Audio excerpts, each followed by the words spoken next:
கோடம்பாக்கத்தில் இருக்கிற ராகவேந்திரா திருமண மண்டபத்தில் கிட்டத்தட்ட 9 வருஷங்களுக்கு அப்புறமா ரசிகர்களை சந்திச்ச நடிகர் ரஜினிகாந்த் போட்டோஸ் எடுத்துட்டு இருக்கிறது அரசியல்ல பரபரப்பை கிளப்பியிருக்கு. தமிழகத்தில் இருக்கிற 15 மாவட்டங்களை சேர்ந்த ரசிகர்களை சந்திச்ச நடிகர் ரஜினிகாந்த் போட்டோஸ் எடுத்துட்டு இருக்காரு. இவரு கடைசி நாள்ல பேசின உரையில தமிழகத்துல சிஸ்டம் சரியில்லைனும் திறமையான தலைவர்கள் இருந்தும் பயனில்லைனும் பேசியிருக்கிறது தமிழக அரசியல்ல பரபரப்பை கிளப்பியிருக்கு. அது மட்டும் இல்லாம பல அரசியல் தலைவர்கள் இந்த கருத்துக்கு ஆதரவும் எதிர்ப்பும் தெரிவிச்சு பேசிட்டு இருக்காங்க. இந்த நிலையில தமிழகத்துல பாஜக காலூன்றுவதற்கு ரஜினியை பயன்படுத்திக்க பார்த்துட்டு இருக்கு. ரஜினியை கட்சியில சேர்த்து அவரோட பாப்புலாரிட்டி மூலியமா தமிழக அரசியல்ல வாக்குகள்ல அல்லலாங்கிற கனவுல இருக்கு பாஜக. இந்த நிலையில ரஜினியோட அரசியல் பிரவேசத்துக்கு IAS அதிகாரி சகாயம் ஆதரவு கொடுத்திருக்கிறதா சமூக வலைதளங்கள்ல தகவல்கள் பரவிட்டு இருக்கு. சமூக வலைதளங்கள்ல வைரலா பரவிட்டு இருக்கிற இந்த தகவலை பார்த்து அதிர்ந்து போயிருக்காரு சகாயம். நடிகர் ரஜினிகாந்துக்கு ஆதரவுன்னு சமூக வலைதளங்கள்ல பரவுற செய்திக்கு சகாயம் IAS நெல்லையில முற்றுப்புள்ளி வச்சிருக்காரு. நெல்லையில செய்தியாளர்கள் கிட்ட பேசின அவரு தமிழ் சமூகத்தை உருவாக்குவதற்காக அரசியலுக்கு அப்பாற்பட்டு செயல்பட்டு வருவதாக தெரிவிச்சிருந்தாரு. மேலும் ரஜினிக்கு ஆதரவுன்ற தகவல் எந்த விதத்திலையும் உண்மை இல்லைன்னு சகாயம் திட்டவட்டமா தெரிவிச்சிருக்காரு.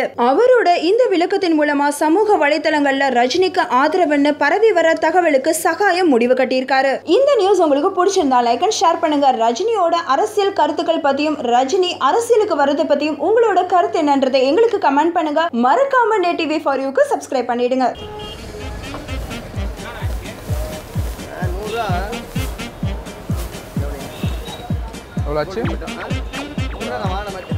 ஜூஸே நல்லா இல்லையா?